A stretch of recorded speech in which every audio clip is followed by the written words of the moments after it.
Table की भी काम कर सकते हैं, सोना बताओ सब लोग। तो ये हमारा टेबल भी हो, ये हमारे सारे टेबल के नेम्स थे। अब हम इस पे काम कर रहे थे, देखो ये हमारा ऑर्डर डिलीट टेबल है, बात है ना करो। देखो इसमें कल की क्लास में कुछ चीजें हमने कैलकुलेट करके देखा था, ये डेट वगैरह हमने कन्वर्ट कर लिया था, आपको याद होगा। इसको मैंने ना सेव नहीं किया था, इस वजह से ये गड़बड़ हो गई है थोड़ी। हम कल की क्लास में इसको हमने सेव नहीं किया था।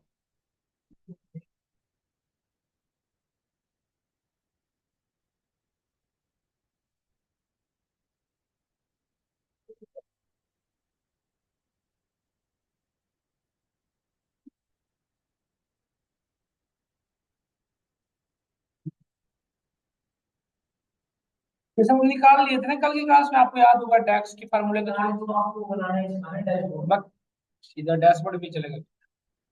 समराइज आता है, फार्मूले सारे आते हैं यूज करने, डैक्स कुछ आता है।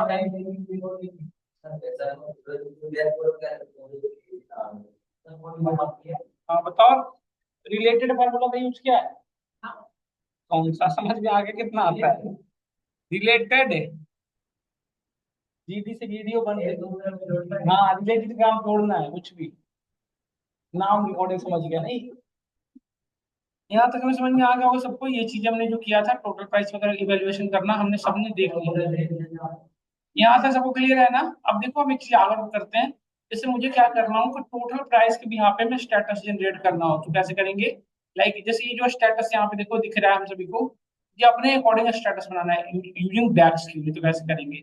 मतलब मैं ये चाहता हूँ कि जो ऑर्डर पर्टिकुलर 500 से ज्यादा है उसे हम कहेंगे चीप ऑर्डर। 500 से 1000 के बीच वाले को हम कहेंगे मॉडरेट, और 1000 से लेकर वाला क्या कहेंगे एक्सपेंसिव। ये चीजें डैक्स से कैसे करेंगे, ये हम एम क्यू कर चुके थे, आपको याद होगा है ना। इसलिए वो डैक्स के थ्रू कैसे करेंगे। देखो कैसे करें। राइट क्लिक न्यू कॉलम,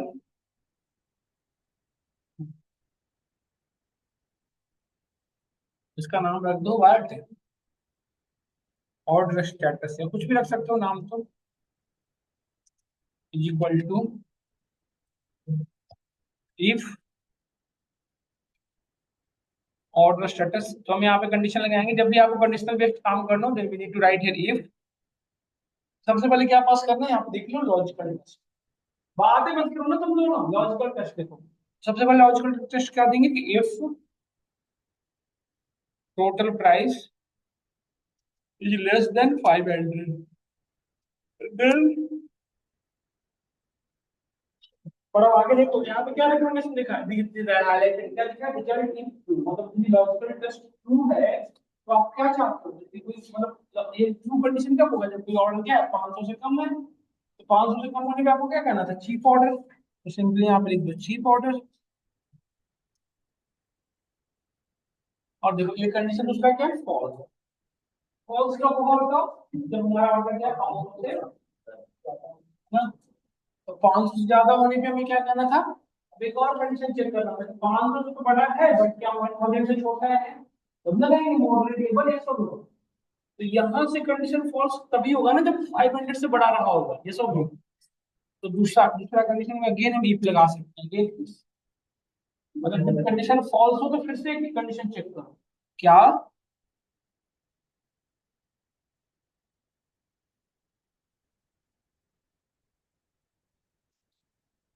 ये टोटल प्राइस 1000 से छोटा है, ये कंडीशन कब ट्रू होगा बताओ, ये कंडीशन कब तक ट्रू रहेगी, 1000 से छोटा और 500 से बड़ा होने तक नहीं। यहाँ पे कंट्रोल कब आएगा, जब ये कंडीशन फॉल्स रहा होगा।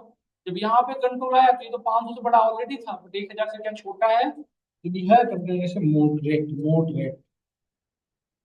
और यदि कंडीशन फॉल्स है तो क्या कहेंगे इसे एक्सपेंसिव, क्या कहेंगे।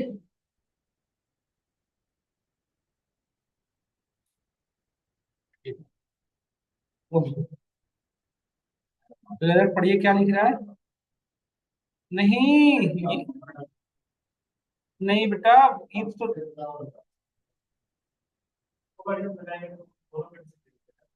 क्यों, तो एक से, अरे नहीं, चुप, एक सेकंड तो चुप रहो सब लोग।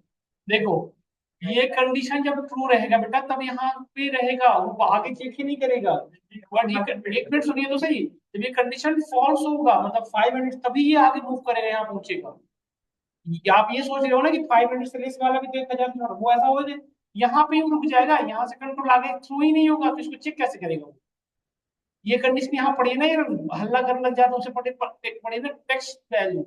ये कहता है कि जिस पे आप फार्मूला लगा रहे हो ना वो टेक्स्ट है बाय डिफॉल्ट, मतलब जो टोटल प्राइस है ना उसकी डेटा टाइप क्या हो रखी है, टेक्स्ट। पढ़ते हैं नहीं सब, बस हल्ला करने लग जाएंगे। देखो इसका डेटा टाइप क्या हो रखा है, टेक्स्ट। यहाँ पे कर लीजिए इसको होल नंबर या जिसमें भी कन्वर्ट करना हो, ऑटोमेटिकली फार्मूला ठीक हो जाएगा। देखिए आ गया, ठीक हो गया। एरर बना करिए। वो टेक्स्ट में एरर था, टोटल जिस पे हम कंडीशन लगाए थे ना, किस पे कंडीशन लगाया था, टोटल प्राइस पे ना। तो टोटल प्राइस की वैल्यू क्या थी बाय डिफॉल्ट, डेटा टाइप उसका क्या था, टेक्स्ट। टेक्स्ट में कंपैरिजन नहीं होता ना, न्यूमेरिकल वैल्यू के साथ होता है, इसलिए नहीं हो रहा था। इसको हमने कन्वर्ट कर लिया होल नंबर में। होल नंबर में या किसी में भी कन्वर्ट कर सकते हो, टेक्स्ट को छोड़ के होल नंबर, डेसिमल नंबर, इसमें भी जाओ कर लो। देखो यहाँ पे हो गया, बिल्कुल काम डन। अब देखिए ये कहते हैं लेवल यहाँ से नीचे करके यहाँ पे क्वेश्चन ऐसा होता है या अब देखो टोटल प्राइस मैंने ये कहा था 299 से ग्रेटर है एज वेल एज 299 से ग्रेटर है एज वेल एज इसको रेट से है 300 से कम लगा है या फिर 100 से कम लगा है। मतलब होगा इसमें लिख लेता हूँ, कंडीशन क्या है कि 299 से टोटल प्राइस जो है वो क्या होना चाहिए, greater than total price. And इस पे जो फ्रेट्स है, ये कॉलम जो है फ्रेट्स, ये क्या वन लेस देन 100 लगा हो, तो इसे कहेंगे प्रॉफिटेबल। यदि हमारा इस कंडीशन को फॉल्स होता हो, मतलब 299 यदि सपोज करो, और ये कंडीशन यदि फॉल्स होता हो, मतलब फॉल्स कब होगा, 299 से यदि लेस होगा और फ्रेट्स कितना होगा 100 से ज्यादा, तो उसे हम कहेंगे नॉन प्रॉफिटेबल। करो तो एक बार ट्राई इसको। अब देखो ये दोनों कंडीशन ट्रू होने पे, यदि टोटल प्राइस भी 299 से ग्रेटर हो एज वेल एज फ्रेट्स भी क्या हो 100 से छोटा हो, ये दो कंडीशन के रिस्पेक्टिव सिंगल ऑब्जेक्ट क्या प्रॉफिटेबल। तो यहाँ पे अब इफ से काम नहीं चलेगा, अब क्या करना पड़ेगा बताइए।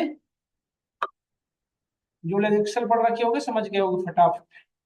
अब देखो ऐसे लगाओगे, इफ के अंदर अब हम लगाएंगे टोटल प्राइस इक्वल्स टू, देखो ध्यान से सुनो, टोटल या फिर आप ये कर सकते हो स्टेटस इक्वल टू। अब देखो ध्यान से, कंडीशन तो लगाने के लिए if लगाना ही पड़ेगा, बट अब देखो more than one condition mandatory है कि 99 से ग्रेटर होना ही चाहिए, एज वेल एज रेट्स 100 से कम हो तभी हम उसे प्रॉफिटेबल कहेंगे। यस और नो, दोनों मैंडेटरी फील्ड है। तो यदि आप इफ ही लगाते रहोगे तो बड़ी बहुत सारी if लगाने पड़ जाएंगे, इसलिए क्या कर सकते हो आप एंड लगा सकते हो।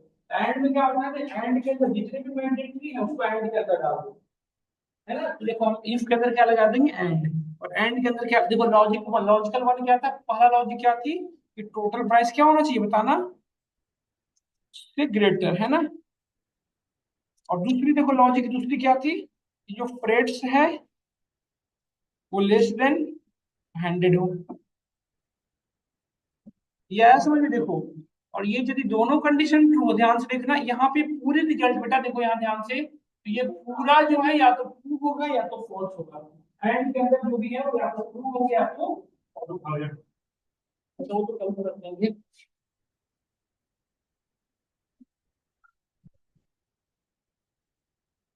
299 समझ में आया, 299 से ग्रेटर है 100, ये दोनों मतलब ये दोनों कंडीशन मैंडेटरी हो, यदि ये दोनों ही कंडीशन मैंडेटरी हो तब हम आगे का प्रूव कर रहे हैं। नहीं तो यहाँ पे ये जो पूरी एंड है ये क्या रिटर्न करेगा बताओ, या तो ट्रू या तो फॉल्स।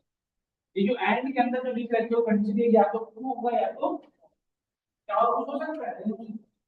और एंड के अंदर ट्रू लिख रखा हो क्योंकि हमें दोनों ही चीजें इंपॉर्टेंट है। तो एंड का आप यदि ट्रूथ टेबल पढ़ लोगे तो आप पढ़े होंगे कि जितने भी कंडीशन लगाए हो सारे ट्रू होंगे तभी आपका रिजल्ट ट्रू होगा, एक भी कोई कंडीशन फॉल्स होगा तो रिजल्ट क्या हो जाएगा इसका। देखो तो रिजल्ट इफ ट्रू हम क्या कहेंगे, प्रॉफिटेबल। प्रॉफिटेबल यदि कंडीशन फॉल्स है तो क्या कहेंगे, नॉन प्रॉफिटेबल। यही ना, यही ना, देखो इंटर करो। देखो प्रॉफिटेबल नॉन प्रॉफिटेबल आ रहा है ना प्रॉपर, है ना प्रॉपर। अब एक क्वेश्चन भी मैं आपसे करूँ, आप लोग ये कर लिए हो तो बताओ, कर लिए हो तो बताओ, मैं तो आगे बढ़ूँ। अब एक क्वेश्चन ये था, दूसरा क्वेश्चन ये था, पहले आप ऑर्डर डेट और शिप डेट में से शिपमेंट डे निकालो, शिपमेंट डे कैलकुलेट कर लो। शिपमेंट डे कैलकुलेट हो जाएगा ना, मतलब मैं बताना चाहता हूँ कि कितने दिन में ऑर्डर डिलीवर हुआ, तो ऑर्डर डिलीवर कितने डेज में हुआ, इसके लिए क्या करो, order date minus ship date कर लोगे तो डे आ जाएगा।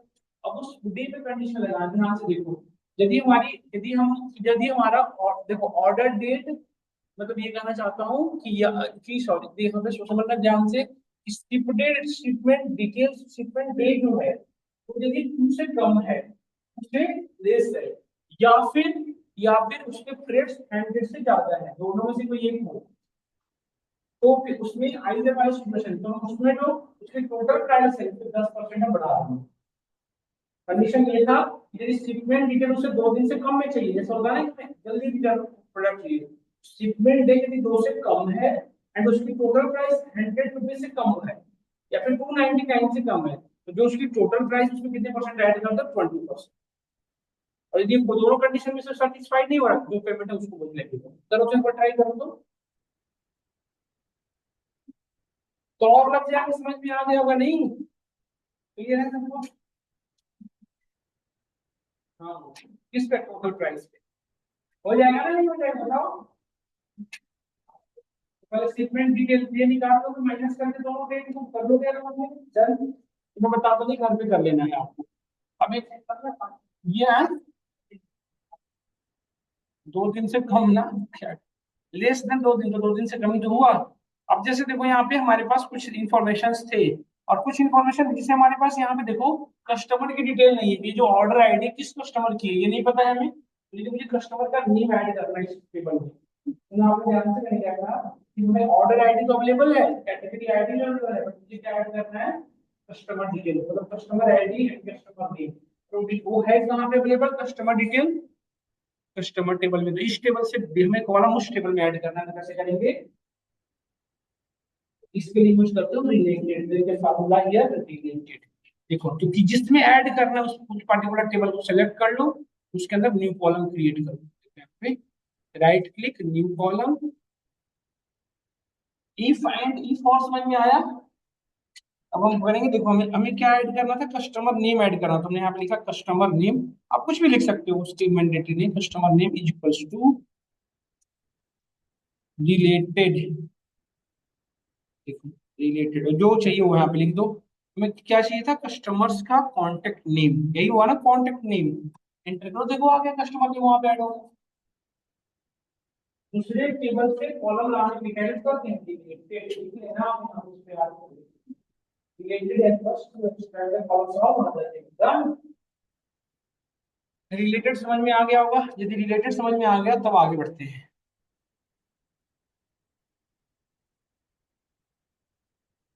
रिलेटेड और भी है हमारे पास, जैसे हमने, अच्छा डेट डिफरेंस, दो डेट को माइनस करने के लिए डैश का क्या यूज करेंगे, जैसे ऑर्डर डेट और शिप डेट को माइनस करेंगे, मुझे डिटेल चाहिए होता, इसके लिए एक तो तरीका यह है कि जैसे आप शिपमेंट डिटेल के लिए जो मैं बात कर रहा था कि शिपमेंट डे निकालना हो, तो आपको सिंपली क्या करोगे, यदि डे में आउटपुट चाहिए तब तो आराम से था, शिपमेंट डे निकालना था तो क्या करोगे आप बताओ, simple ship date minus order date, ये डे में आउटपुट आप बाई डिफॉल्ट आ जाता है ना हमारा, देखो आ गया।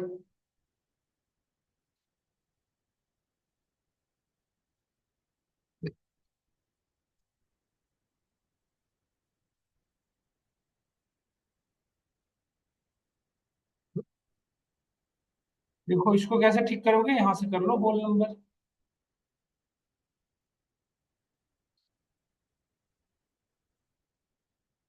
देखो आ गया स्टेटमेंट डिटेल। अब हम यहाँ पे एक कॉलम और ऐड कर रहे हैं, देखो ध्यान से, अब मैं यहाँ पे एक कॉलम और ऐड कर ले रहा हूँ रिलेटेड फार्मूला का यूज करके, यू कस्टमर का बर्थ डेट, हम्म बता रहा हूँ, आ रहा हूँ, बर्थ डेट इक्वल टू,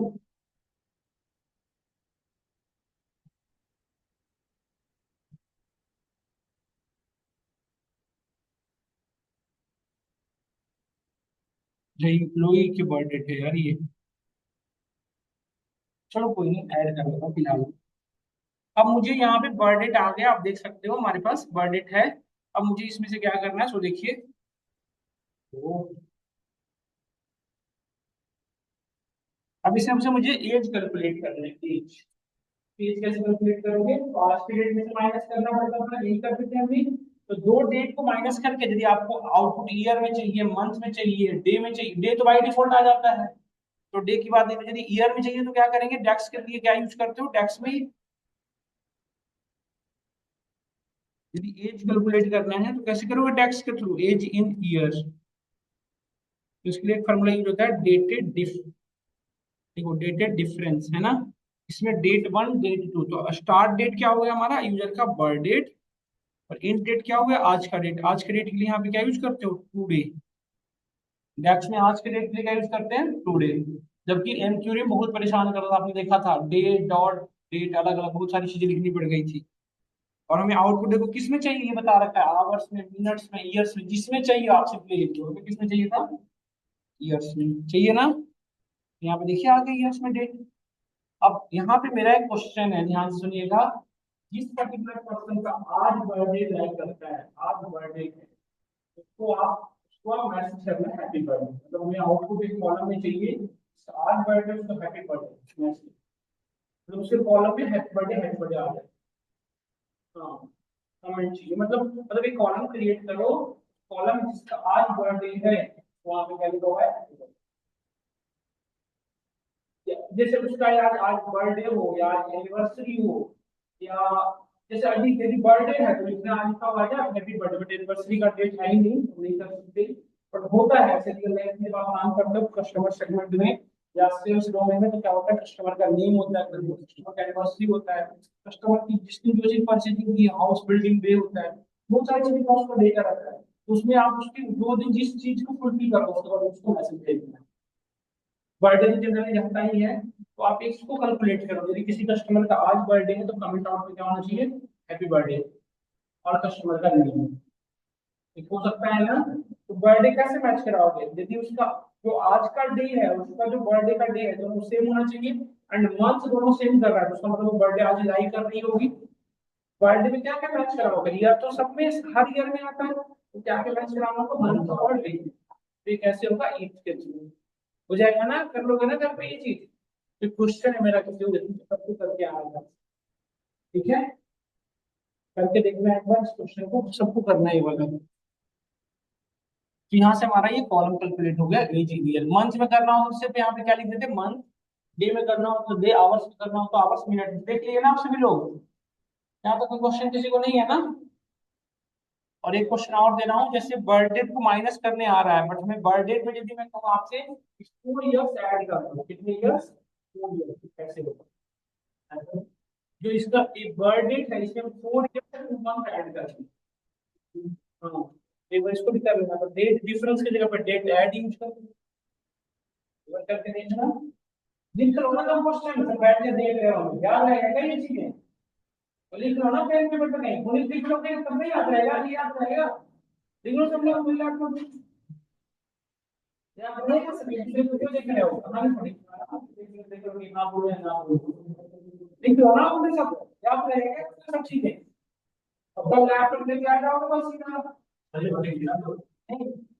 क्यों करते हैं, मंडे को डालेंगे ना फिर रिकॉर्डिंग के लिए भी तो यार नहीं खाओ, ठीक है क्या होता है रिकॉर्डिंग नहीं है वैसे, पर आप देख रहे हो,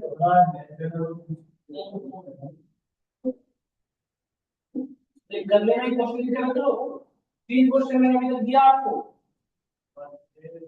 ये तो हमें बर्थडे के अकॉर्डिंग मैसेज करना, एक और क्या दिया मुझे पूछ, एक और क्या कहते हैं, एज में ऐड करना, यदि किसी का एज है 4 इयर्स 2 मंथ ऐड करो तो उसका कौन सा ईयर लाई कर रहा है, कौन सा मंथ हो रहा है ये देख करना, जब ऐड करोगे तो कोई एक डेट बनेगा ना जी, वो डेट कौन सा बन रहा है वो दिखाना है। जैसे हमें ये एक्चुअली होता क्या है ना कि जब इम्प्लॉय को ज्वाइन करता है आपकी कंपनी में, गवर्नमेंट सेक्टर में, तो उसको होता है जिस दिन उसने ज्वाइन किया, आफ्टर 40 इयर्स, या अब तो पहले क्या होता था, अब तो हो गया ना सर, 20 इयर्स ही हो गए हैं, गवर्नमेंट जॉब की कितनी वैलिडिटी होती है, 20 इयर्स भी कर सकते हैं ना। पहले था 60 ईयर्स, अब जिस दिन ज्वाइन किया उस दिन से 20 ईयर्स तक क्या फॉरवर्ड जॉब कर सकते हैं, तो भी ये होता है ना। और करना होगा यही इसका वीकली सब टाइम नहीं पा रहा है, लेकिन फिर तो वहां पे कोई जाता है।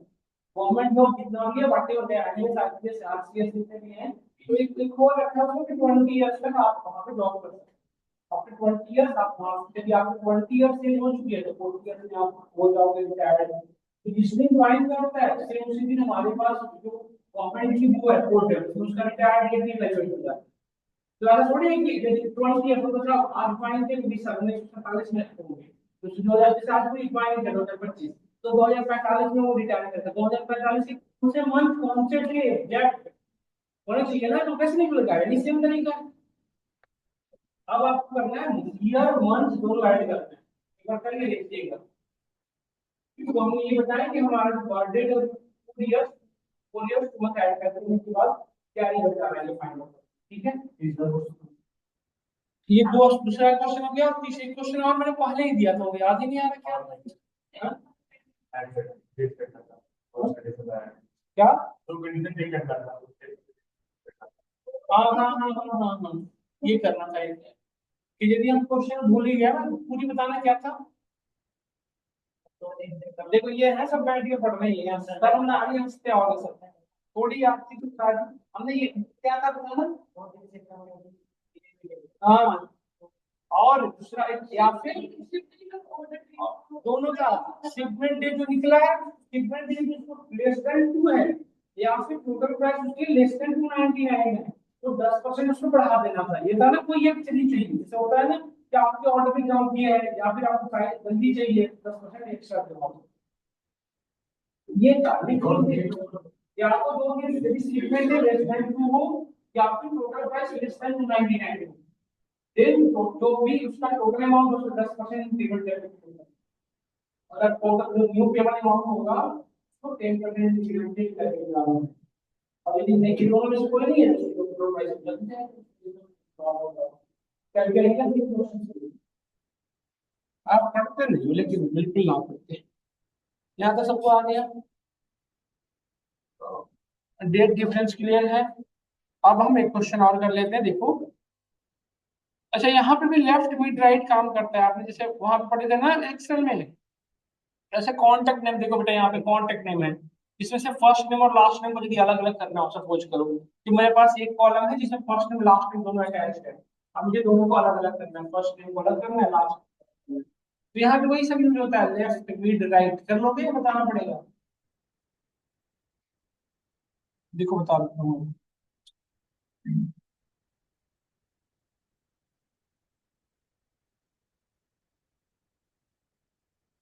लेफ्ट, देखो लेफ्ट में एक तो हमारा कॉलम बता दो जिसमें से अलग करना है, जिसमें से अलग करना था कॉन्टेक्ट नेम में से, है ना। और यहाँ पे दूसरी पैरामीटर क्या बताओ, नंबर ऑफ कैरेक्टर। तो क्या नंबर ऑफ कैरेक्टर सबको पता है, अलग अलग होगा ना नंबर ऑफ कैरेक्टर। किसी का फर्स्ट नेम का लेंथ 5 का हो सकता है, किसी का 15 का भी हो सकता है, किसी का 3 का भी, ये सब नेम सबका अलग अलग होगा ना, ये सब। तो ये कैसे नंबर ऑफ कैरेक्टर कैसे बता पाओगे, बताओ कोई है ये तो बताओ आप।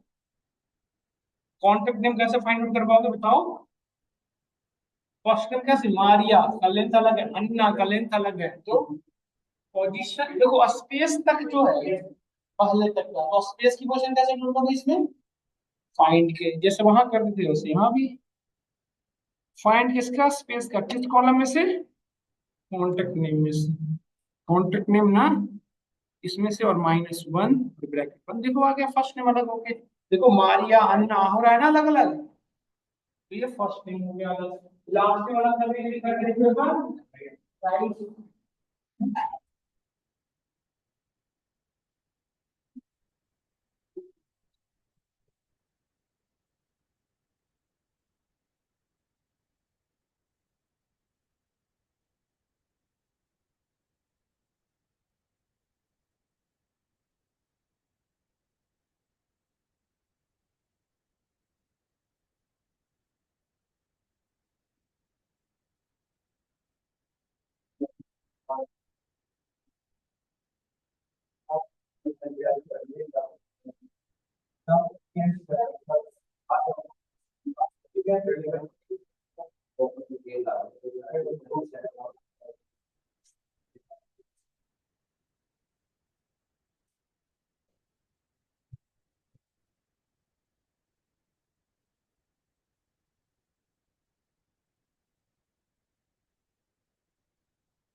देन तो लास्ट नेम के लिए क्या यूज करोगे बेटा, राइट, है ना, सिंपल। हाँ बस सेम सेम तरीका बता दो। मिड लेंथ, टोटल का लेंथ माइनस सेकंड, क्या है ये, चलिए बात अरे नहीं बात यार, ये क्या तरीका है यार इसको बताओ। मतलब फ्लेक्सिबिलिटी दे रखा है और इसका मतलब थोड़ी होता है। मतलब ठीक है, चले जाते हो अब आ जाते हो, ये थोड़ी है, जब चले गए तो फिर रुक जाते हैं ना 1 बजे तक, हमारे पास एक क्लासरूम नहीं है क्या, मतलब मैं थोड़े से आपसे आपको ऐसे फ्लेक्सिबिलिटी दे रखा है, उसका मतलब ये थोड़ी होता है। देखो कॉन्टेक्ट नेम दिया हमने, एंड देन अब हमें लास्ट नेम कैसे कैलकुलेट करोगे बताओ। लास्ट नेम टोटल का लेंथ में से स्पेस तक को माइनस कर दूंगा तो लास्ट का राइट नेम पता चल जाएगा नहीं सुनो। राइट नेम के अंदर दो पैरामीटर पास करना पड़ता है, कॉन्टेक्ट नेम और दूसरा क्या पास करने की जरूरत है, नंबर ऑफ कैरेक्टर। तो नंबर ऑफ कैरेक्टर कैसे पता करोगे, देखो यहाँ पे, हाँ जैसे दो पूरे का लेंथ जो है हमारा, यहाँ पे ध्यान से देखना, जैसे इस पूरे का जो लेंथ है उसमें से स्पेस तक का लेंथ को माइनस कर दूंगा तो ये नंबर ऑफ कैरेक्टर पता चल जाएगा नहीं चल जाएगा बताओ, आसानी से। तो हम यहाँ पे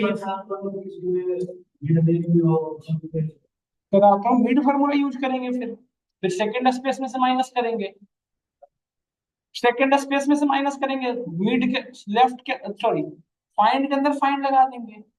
अभी करके दिखा देता हूँ, देखो माइनस फर्स्ट स्पेस का लेंथ,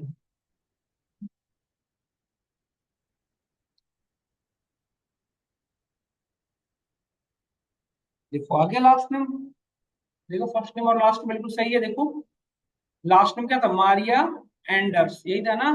देखो मारिया एंडर्स अलग अलग हो गए। अब सपोज करो इसका लेंथ तीनों का अलग अलग होता तो कैसे करते कैलकुलेट।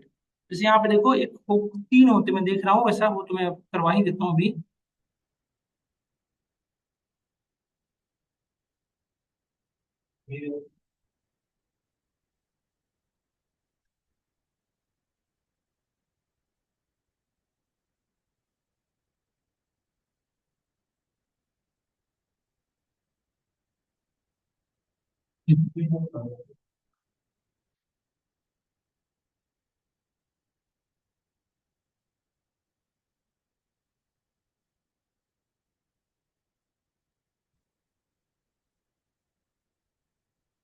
देखो मैं ना एक काम करता हूँ, कॉन्टेक्ट नेम और फर्स्ट नेम फिर से ऐड कर लेता हूँ, जो मैंने कैलकुलेट किया है ना, तो ये तीन लेंथ का बन जाएगा। फिर मैं अलग अलग कर लूंगा। सिपटी में कहाँ है, कहाँ पे है, कंपनी नेम कहाँ है, इसमें लेंथ था सबका अलग अलग है ना यार, कोई तो स्ट्रक्चर फॉलो होना चाहिए, फिर तो गड़बड़ हो जाएगा ना। देखो मैं एक बार फिर से करके दिखाता हूँ, जैसे हम यहाँ पे देखो हमने ये कर रखा है ना, ये हमारा देखो एक तो कॉन्टेक्ट नेम था और एक था यूजर का, मैंने फर्स्ट नेम अलग निकाला था, तो तीन हो गया ना, तीन वर्ड अलग अलग हो गए ना। तो मैं तीनों को पहले ऐड करके लेता हूँ, तो मैं तीनों को पहले ऐड कर लेता हूँ। तो कॉनकैट भी करना कैसे, दो जैसे दो दो कॉलम अलग अलग है, दोनों का अटैच कैसे करोगे। तो सुनना मेरी बात ध्यान से, सिर्फ दो को ही करना हो तो कॉनकैट यूज करेंगे, बट दो से ज्यादा को करना हो फिर एंड परसेंट कर। देखो क्या, देखिए देखो क्या कहना चाह रहा हूँ।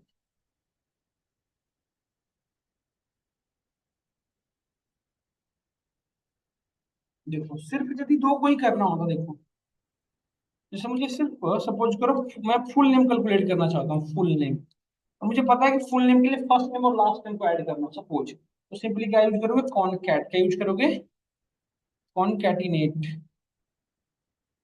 कॉनकैटिनेट। इसमें देखो दो ही दिया ऑप्शन दे रहा है ना, टेक्स्ट वन टेक्स्ट टू, तो इसमें एक तो आप डाल सकते हो फर्स्ट नेम और एक दे सकते हो आप लास्ट नेम, बट तीन कैरेक्टर का नेम होता तो कैसे कर पाते, हाँ। तो ये कैसे कर देंगे, ये नहीं बेटा, अलग अलग होता है, जैसे फर्स्ट नेम मिड नेम अलग अलग तीन कॉलम होता, तो फिर कैसे कर पाते, उसमें तो कॉन्टेंट काम ही नहीं कर पाता। देखो अभी तो फिलहाल कर जा रहा है, देखो ये कर रहा है ना, एक अटैच कर दिया दोनों, अच्छा बीच में स्पेस भी चाहिए था तो स्पेस, ये तब भी नहीं कर पाएगा, स्पेस को भी नहीं ऐड कर पाएगा। तो कॉन्कैटिनेट के अंदर एक प्रॉब्लम है क्या, सिर्फ ये दो को ही टेक्स्ट को ऐड कर लेगा, चाहे जोड़ दे दो। बट दो से ज्यादा करना हो तो सिंपली क्या कर लो, एंड परसेंट का साइन यूज कर लो, सिंपल। सिंपल ऐसे करो, first name and percent space and percent last name, हो गया ना। अब जितना चाहो एंड परसेंट अटैच करते चले जाओ। देखो फर्स्ट नेम लास्ट में अटैच हो गया, देखो यहाँ पे आ गया ना। अभी इसमें और भी करना होता है, देखो एक चीज और ऐड कर लेता हूँ मैं, कॉन्टेक्ट देखो, फर्स्ट नेम और लास्ट लास्ट नेम को फिलहाल मैं हटा देता हूँ। और देखो अब मैं क्या क्या ऐड कर रहा हूँ। कस्टमर की फुल नेम ऐड कर लिया मैंने, कॉन्टेक्ट नेम पूरा है, and percent space and percent. कितने टेक्स्ट ऐड हो गए बताओ, तीन ना, तीन हो रहे हैं ना। और भी ऐड करना होता है, जैसे लास्ट में हम एक बार और ऐड करना चाहते हैं कुछ, सपोज करो हमने यहाँ पे दिया हाइफन, और फिर हमने ऐड कर लिया लास्ट में। आपको मर्जी है जितने चाहो, जस्ट एग्जांपल के पर्पस में समझा रहा हूँ। देखो जो दोगे सबको ऐड कर दिया, जैसे दोगे वैसे कर रहे हैं ना ऐड।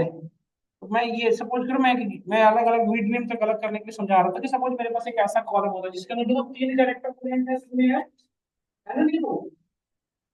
अरे बीच बीच में क्या होता है, हमने रतवी क्लास है या मतलब कि वो है यार, ये बहुत गंदी चीज है ये सब, मतलब डिस्टर्बिंग है बहुत ज्यादा, मैं नहीं करा रहा, बहुत ज्यादा डिस्टर्ब होता है यार। अब देखो मिड बस बताता हूँ, ठीक है, क्योंकि फर्स्ट लेफ्ट और राइट तो बता चुका हूँ। अब मिड करना हो तो कैसे करोगे। अरे एक सेकंड में, एक तो इनकी चलती है, एक इनकी चलती है। तुम वो बंदे हो, चुप रहो तुम तो बोले, माफ करो मेरा प्लीज अभी। हम यूज करेंगे क्या, मिड। मिड के अंदर क्या पास करेंगे, फुल नेम। अब इसमें देखो क्या है, स्टार्ट पोजीशन कहाँ से करना है, पहले स्पेस के बाद से। तो पहले स्पेस के लिए क्या, देखो जिसको बता रहे हो नीचे देख रहा है, तुम यहीं देख रहा है, इसमें कहाँ देख रहा है, इसमें देख रहा है। हाँ उसमें ज्वाइन कर रखा है, ठीक है, फिर मैं समझा कि क्या करना है। देखो प्लस वन तो स्पेस के बाद से हो गया ना, ये सुनो। अब बताओ दूसरी पैरामीटर क्या है, पढ़ो क्या लिखा है, नंबर ऑफ कैरेक्टर। तो नंबर ऑफ कैरेक्टर कैसे निकालोगे, ये बीच के कैसे निकालोगे, तो दूसरे स्पेस की जो पोजीशन है, जैसे पहले स्पेस में क्या कर दो माइनस, तो बीच का आ जाएगा ना। तो दूसरे स्पेस की पोजीशन कैसे ढूंढोगे, फाइंड, क्या फाइंड करना है, टेक्स्ट किसमें से, फुल नेम में से, है ना।